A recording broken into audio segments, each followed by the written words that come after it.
मन और अधूरापन, मानस जगत, भ्रम और माया। मन पूर्णता को स्वीकार नहीं करता, इसलिए पुरुष को अधूरा मान लेता है और उसके लिए एक अलग आइडेंटिटी गढ़ देता है। मन प्रकृति को भी अधूरी मानता है, इसलिए वह कारण कार्य का तर्क संगत जाल रचता है और खुद को उसका कंट्रोलर घोषित करता है। मन होने को नहीं मानता, चमत्कार को नहीं मानता, वह सिर्फ तर्क, तुलना और शर्तों की भाषा समझता है। एक बार मन चेतना में कहीं भी जन्म ले ले तो दो काम करता है। पहला, खुद को बचाए रखने के लिए सत्य को छिपाता है, जबकि सत्य यह है कि पुरुष पूर्ण है और प्रकृति पूर्ण है। दूसरा, खुद को मजबूत करने के लिए चेतना के अधिक से अधिक हिस्सों को अपने ही भ्रम जाल में फंसाए रखता है। यहीं से सामूहिक मन यानी कलयुग पैदा होता है। असत्य का जाल गढ़ना, फैलाना और उसे ही सत्य जैसा दिखाना। कलयुग मानसिक यथार्थ का सामूहिक जाल।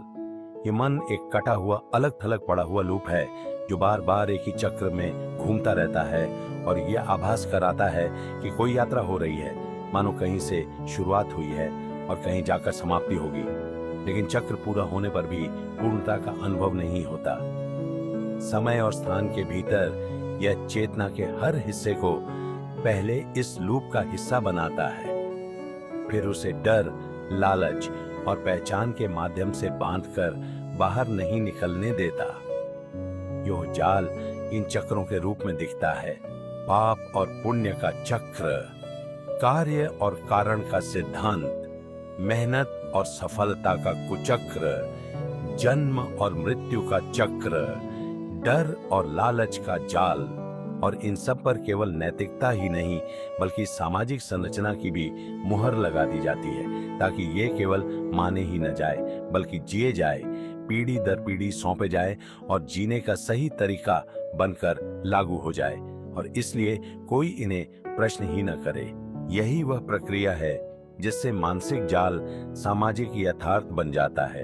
आपसे कहा जाता है, शादी करो, बच्चे पैदा करो, करियर बनाओ, घर खरीदो, कर्ज चुकाओ, सब कुछ ठीक ठीक करो।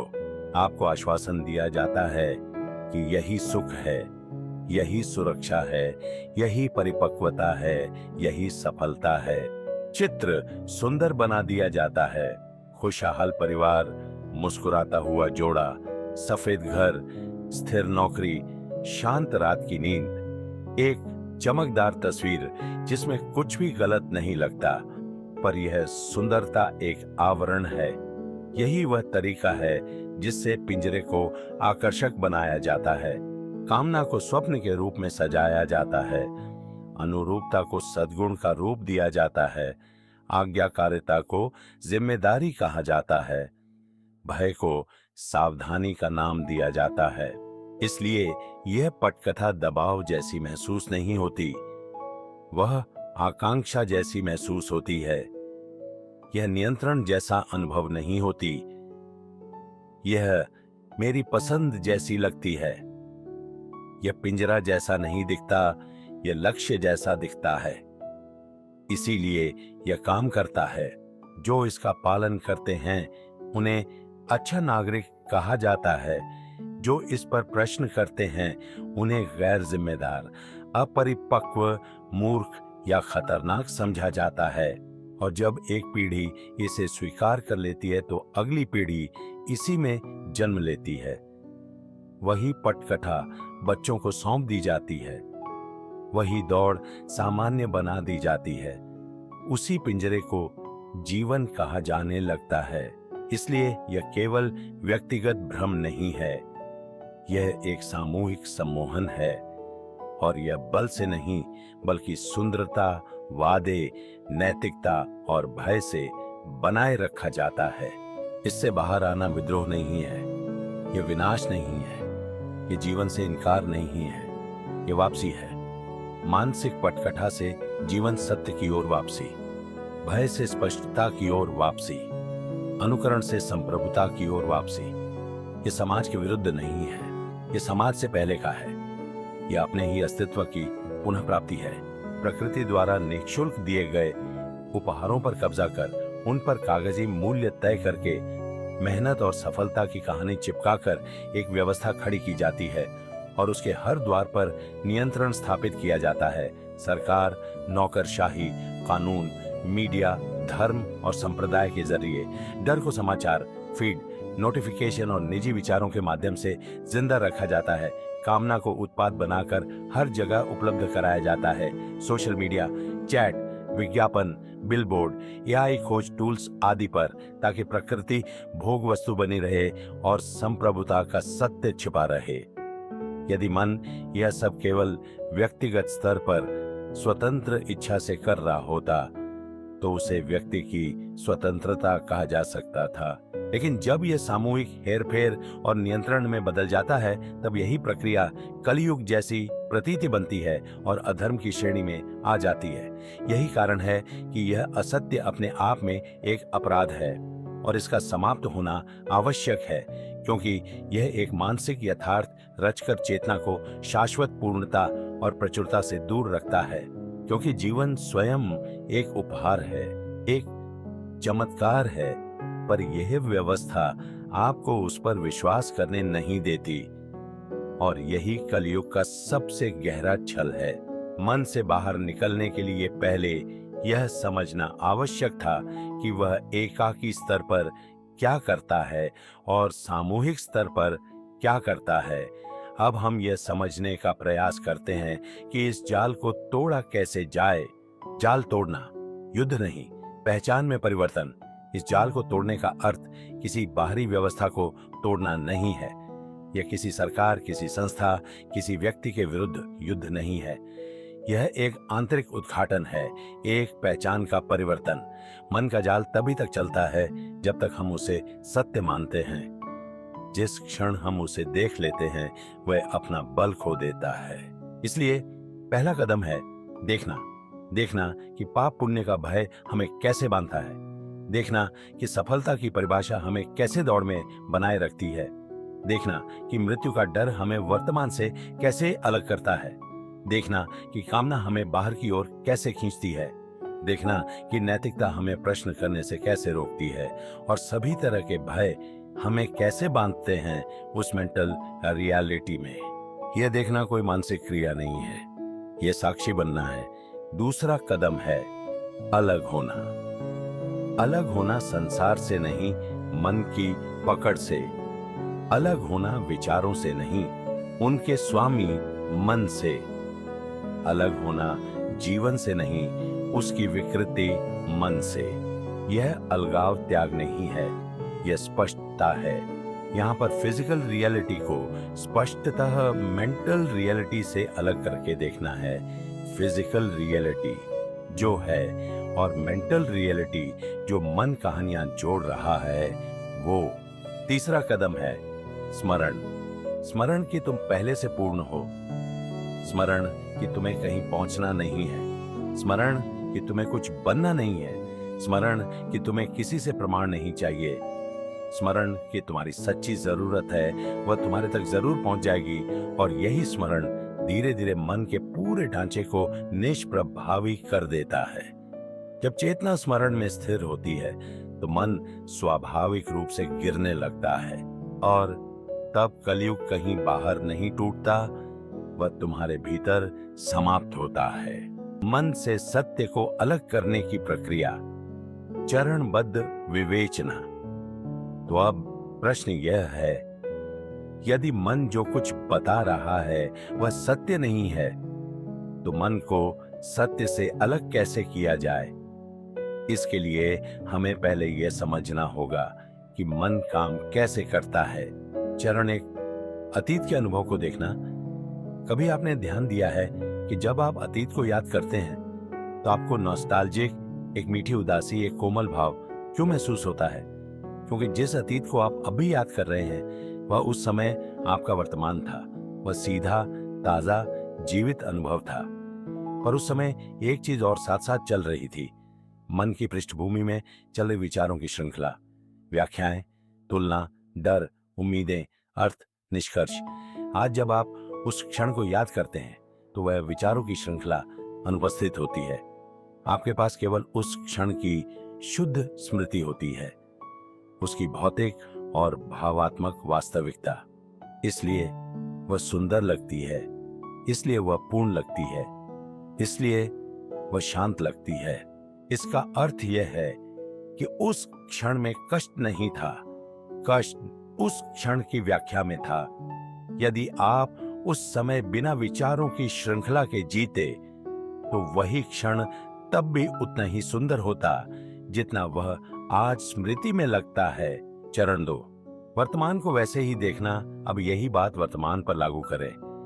अभी भी जीवन वैसे ही घट रहा है जैसे वह हमेशा घटता रहा है। घटनाएं घटती हैं, शरीर प्रतिक्रिया करता है, प्रकृति बहती है, पर मन फिर से वही करता है, व्याख्या करता है, डर जोड़ता है, अपेक्षा जोड़ता है, भविष्य गढ़ता है, तुलना करता है, और हम उस मानसिक परत को ही वास्तविकता मान लेते हैं।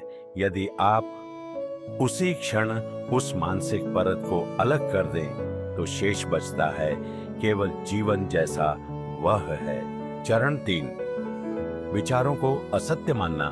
तो अभ्यास यह नहीं है कि विचारों से लड़ो, अभ्यास यह है कि उन्हें सत्य मानना बंद करो।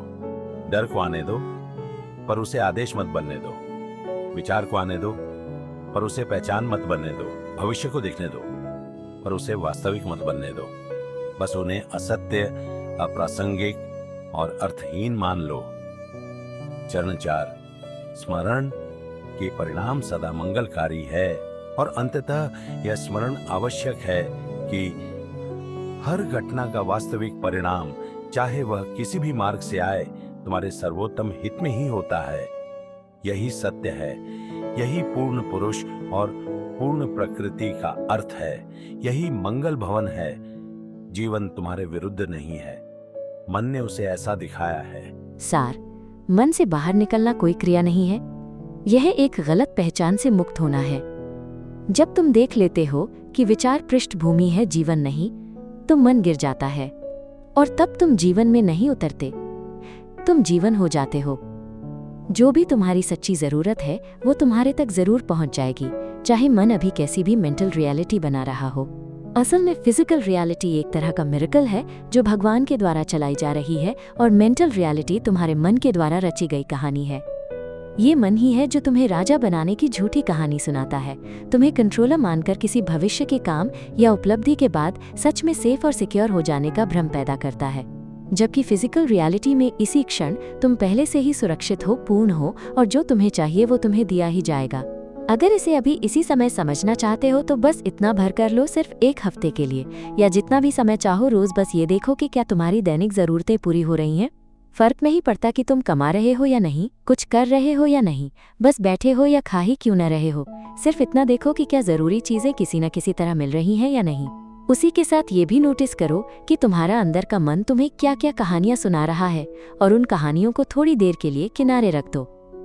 फिर सिर्फ इस सत्य को शाश्वत रूप से पहचान लो कि तुम संपूर्ण हो, क्योंकि प्रचुरता तुम्हारा स्वरूप ही है, इसलिए तुम्हें बनना या कमाना नहीं पड़ता। तुम अभी इसी तरह पहले से ही वही हो। यहाँ एक फर्क समझना जरूरी है।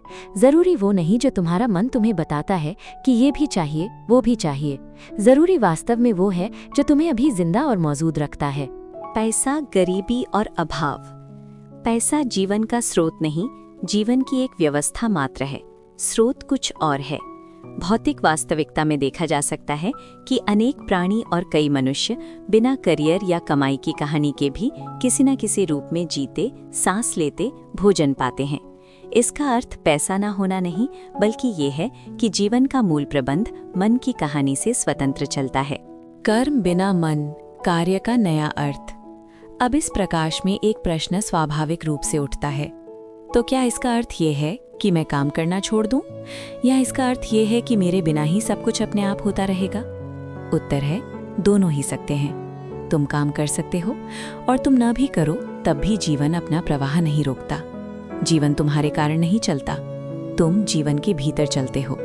इसीलिए ये शिक्षा अकर्म की नहीं है, ये अहंकार युक्त कर्म की समाप्ति है।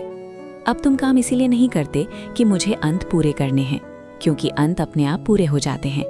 तुम काम इसीलिए करते हो क्योंकि करने की अनुभूति उठती है, क्योंकि प्रकृति में गति है, क्योंकि शरीर में ऊर्जा है। क्योंकि चेतना बहती है। मन अभी भी रहेगा कुछ समय तक, वो तुम्हें पूरी तरह निष्क्रिय नहीं होने देगा, वो धीरे धीरे ही विलीन होता है।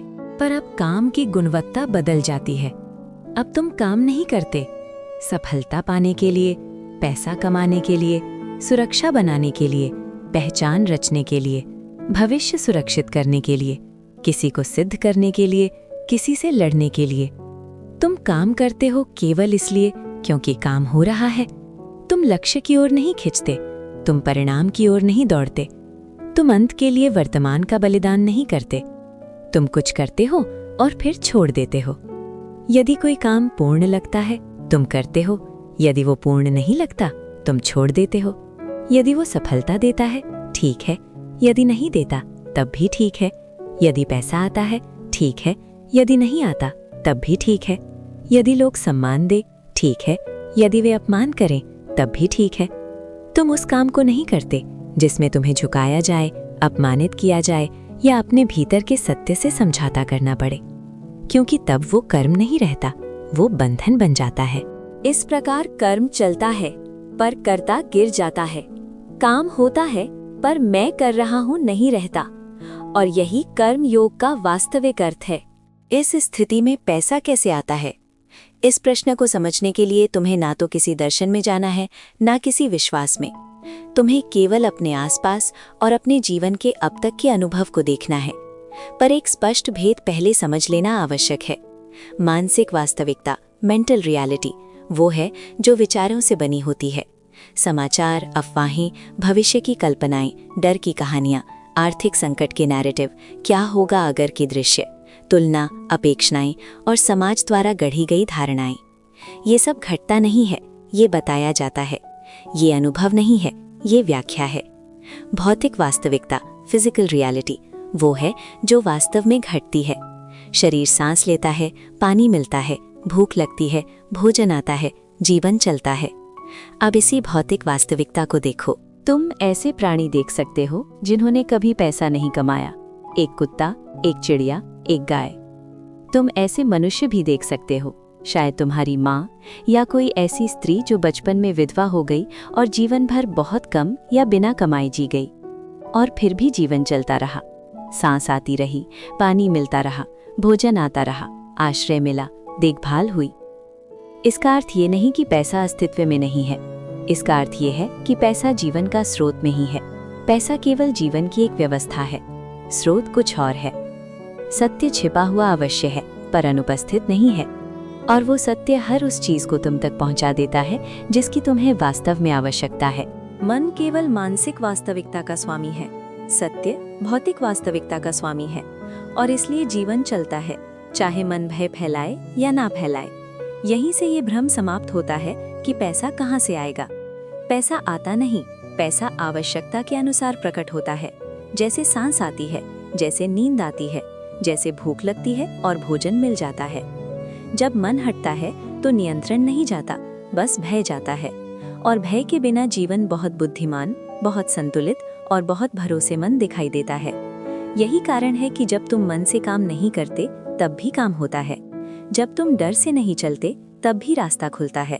जब तुम सुरक्षा नहीं बनाते तब भी सुरक्षा घटित होती है। और यही वो बिंदु है जहाँ से प्रश्न पैसा कैसे आएगा समाप्त हो जाता है, क्योंकि तुम देख लेते हो कि जीवन स्वयं एक प्रबंध है।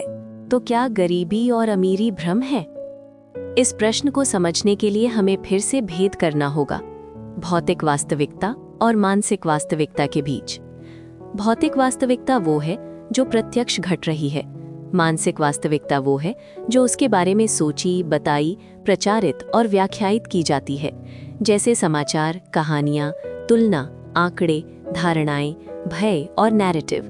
गरीबी जिस रूप में हमें दिखती है वो प्रायः मानसिक वास्तविकता में दिखती है। समाचारों में, रिपोर्टों में, किसी और की कहानी में, किसी और की जीवन के दृश्य में। ये महत्वपूर्ण है कि हम इसे कैसे देखते हैं। जब तुम गरीबी देखते हो तुम उसे किसी और के रूप में देखते हो। तुम स्वयं उसे जी नहीं रहे होते, तुम उसे देख रहे होते हो। यहाँ एक उदाहरण इसे स्पष्ट करता है। मान लो तुम एक सपना देख रहे हो। सपने में तुम एक पुल पर चल रहे हो। अचानक पुल टूट जाता है। कुछ लोग गिर जाते हैं, मर जाते हैं, पर तुम बच जाते हो। क्यों? क्योंकि तुम पुल नहीं थे, तुम दृश्य नहीं थे, तुम देखने वाले थे। सपने के भीतर मृत्यु भी घटती है, पर देखने वाला सुरक्षित रहता है। यही भेद यहाँ लागू होता है। गरीबी दृश्य में है, दृष्टा में नहीं। वो मानसिक दृश्य में है, चेतना में नहीं। वो कहानी में है, सत्य में नहीं। इस अर्थ में गरीबी भौतिक वास्तविकता नहीं है, वो मानसिक वास्तविकता की एक संरचना है। भौतिक वास्तविकता में जीवन घटता है, सांस चलती है, ऊर्जा चलती है, शरीर चलता है, प्रकृति बहती है। जहाँ तक जीवन घट रहा है वहाँ अभाव नहीं है, जहाँ तक जीवन चल रहा है वहाँ पूर्णता है। अभाव तब पैदा होता है जब तुलना पैदा होती है। अभाव तब पैदा होता है जब भविष्य की कल्पना पैदा होती है। अभाव तब पैदा होता है जब होना चाहिए की धारणा पैदा होती है।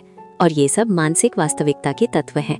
इसलिए दूसरे की गरीबी दिखाई देती है, अपनी नहीं, क्योंकि तुम दृष्टा हो, दृश्य नहीं। और जिस क्षण ये स्पष्ट हो जाता है उसी क्षण गरीबी और अमीरी दोनों अपनी अंतिम सत्ता खो देते हैं। वे दृश्य बन जाते हैं, सत्य नहीं। भ्रम की सुरक्षा और सत्य की दृश्यता। पश्चिम और भारत। 1. पश्चिम सुरक्षा देकर चमत्कार को छुपा देता है।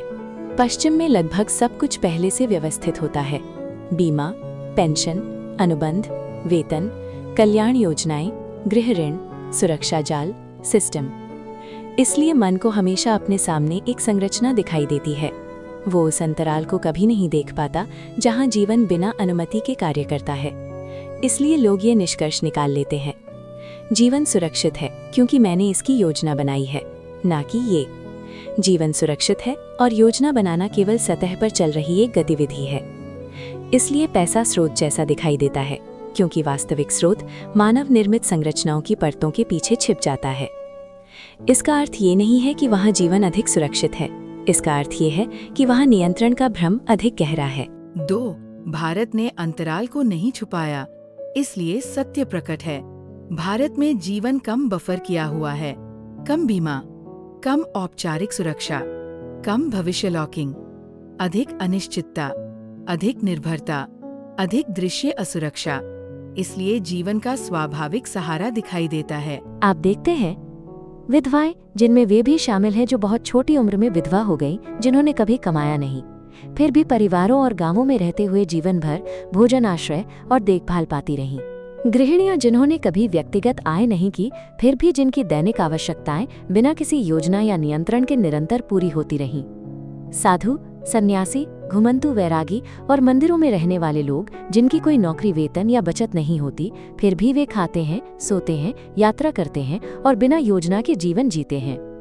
वे लोग जो अलगाव, तलाक, परित्याग या विवाह के टूटने के बाद अपने मायके लौट आए, बिना कमाई और बिना योजना के, फिर भी उनका जीवन रुका नहीं। उनकी आवश्यकताएं पूरी होती रहीं और उनका अस्तित्व चलता रहा। तो आप सामाजिक सहारा नहीं देख रही हैं, आप जीवन की संपूर्णता की नग्नता देख रहे हैं।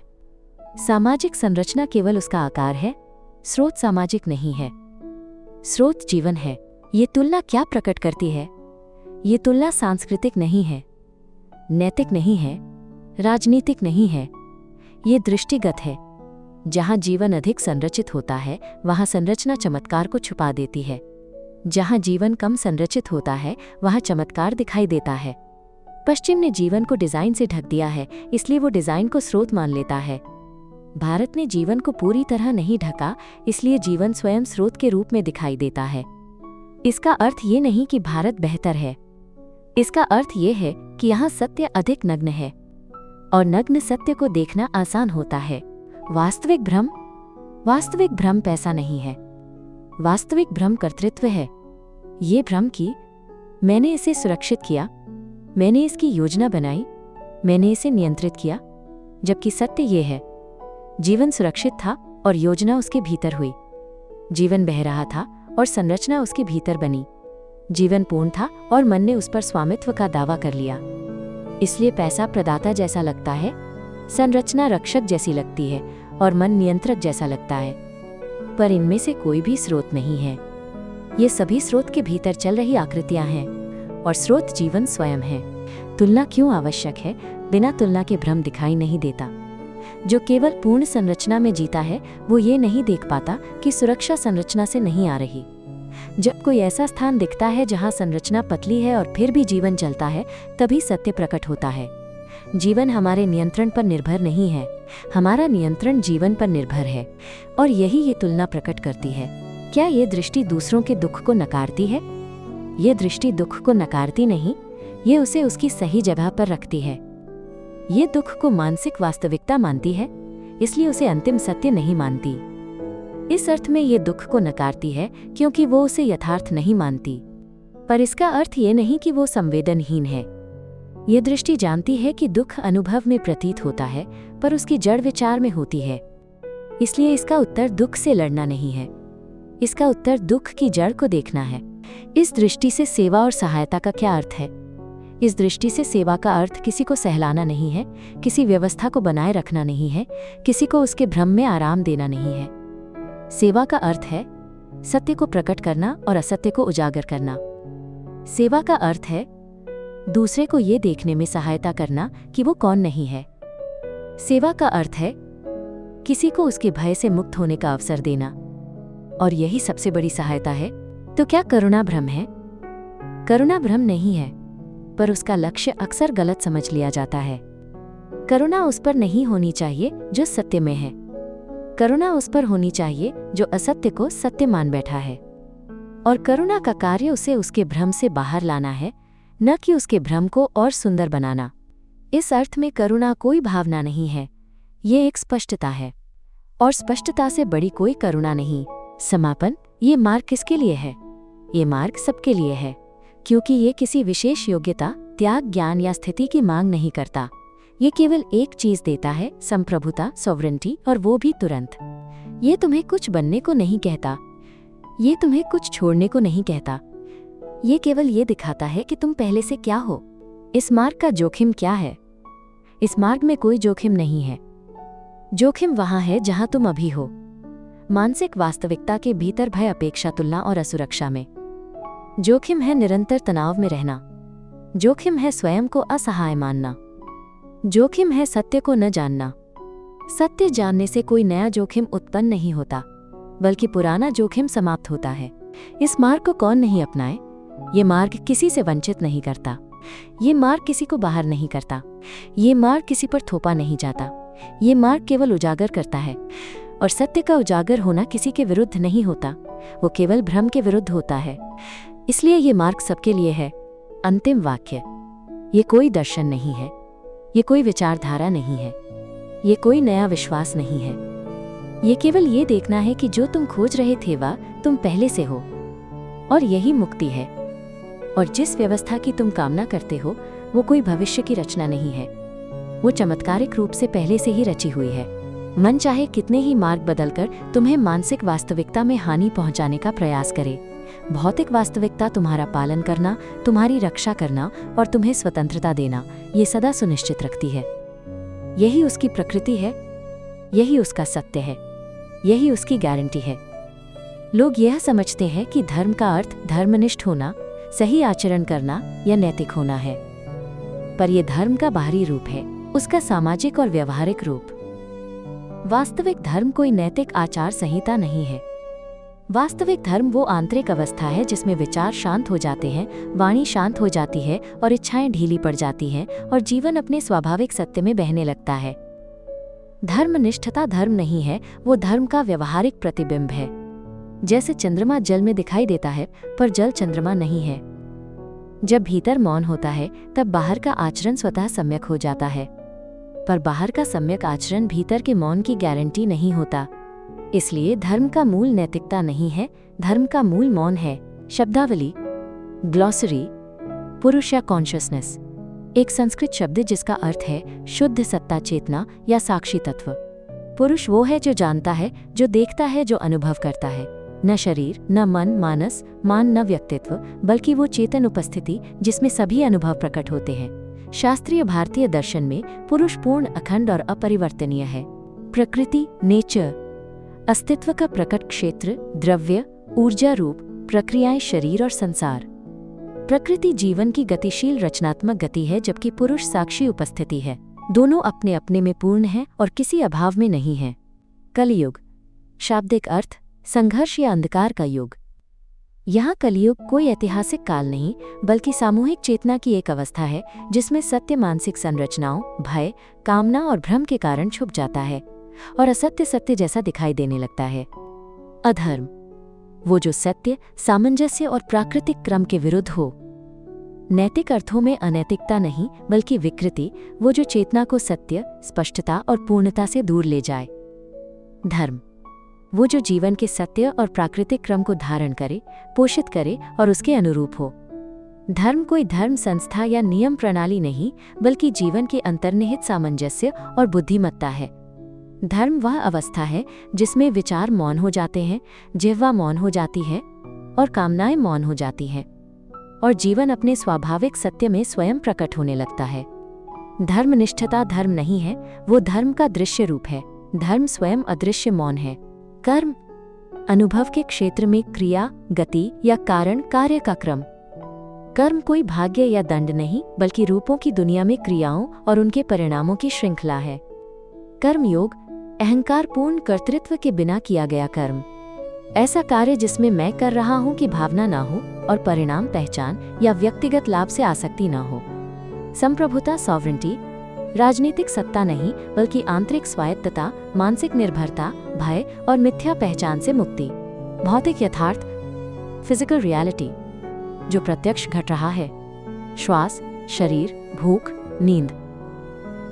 प्रकृति घटनाएं जो सामने घटित हो रही हैं, वो नहीं जो न्यूज इत्यादि में दिखाई दे रही हैं। न्यूज इत्यादि व्याख्याएं हैं, ना कि सत्य, यानी कि व्याख्या से पहले का जीवन जैसा वो है। साक्षी भाव, विटनेसिंग, विचारों, भावनाओं और अनुभवों को उनसे तादाद में किए बिना देखने की क्षमता। स्मरण, रिमेम्बरेंस, स्मृति, अतीत की स्मृति नहीं, बल्कि सत्य की पहचान जो पहले से है उसे याद करना। अनुग्रह, ग्रेस, कोई पुरस्कार या ईश्वरीय कृपा नहीं, बल्कि जीवन की वो स्वाभाविक अनर्जित गति जिससे वो स्वयं को धारण करता और आगे बढ़ाता है।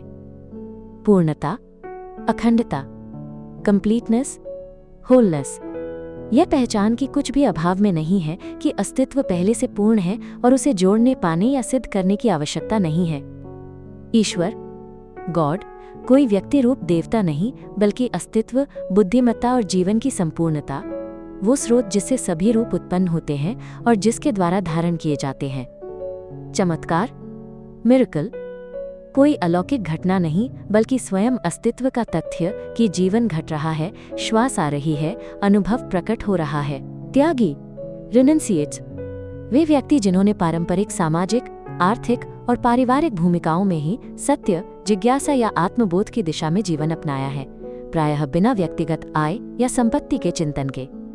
मन, मान, मानस, वो मानसिक तंत्र जो व्याख्या करता है, तुलना करता है, स्मरण करता है, कल्पना करता है, निर्णय करता है, भय और कामना उत्पन्न करता है और अर्थ तथा पहचान रचता है। इस पाठ में मन का अर्थ बुद्धि या मस्तिष्क नहीं, बल्कि वो कथा निर्माता तंत्र है जो मानसिक यथार्थ रचता है और उसे भौतिक यथार्थ पर आरोपित कर देता है।